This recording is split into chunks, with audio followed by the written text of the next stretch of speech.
La question 1 ici est évidente, vu que f est une fonction continue et décroissante sur le segment 2, 3. Par conséquent, son image par petit f est le segment f de 3, f de 2. Et comme f de 3 est supérieur à 2 et que f de 2 est inférieur à 3, on en déduit le résultat. Pour montrer la question 2, on va classiquement s'intéresser à la dérivée de petit f sur le segment 2, 3. On voit tout de suite que la valeur absolue de f' de x est inférieure ou égale à 1 quart sur le segment 2, 3, ce qui nous permet, par intégration entre guillemets, entre x et y, où x et y sont des réels du segment 2, 3, d'en déduire cette inégalité-là, c'est-à-dire de répondre à la question posée. La question 3 est également classique.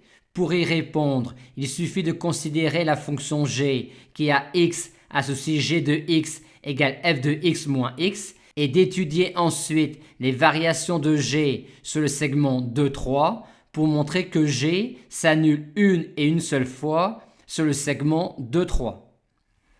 Dans la question 4, on a une suite un plus 1 égale f de un avec une fonction petit f qui est 1 quart lipschitzienne sur le segment 2, 3.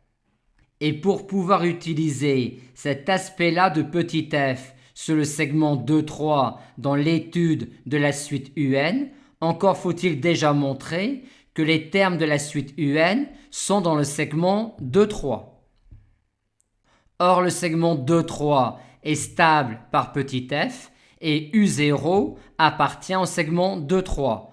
On en déduit par récurrence immédiate que pour tout n, un est dans le segment 2, 3. Ce qui nous permet alors d'écrire cette inégalité-là pour x égale un et y égale alpha, où alpha est le point fixe de f sur le segment 2, 3.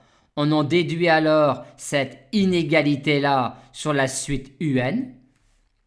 On a alors ici une inégalité géométrique entre guillemets, de laquelle on en tire par récurrence immédiate cette inégalité-là, qui nous montre tout de suite que la suite un moins alpha converge et converge vers 0, c'est-à-dire que la suite un converge et converge vers alpha. Et on a également en plus, grâce à cette inégalité-là, un renseignement sur la vitesse de convergence de un vers alpha.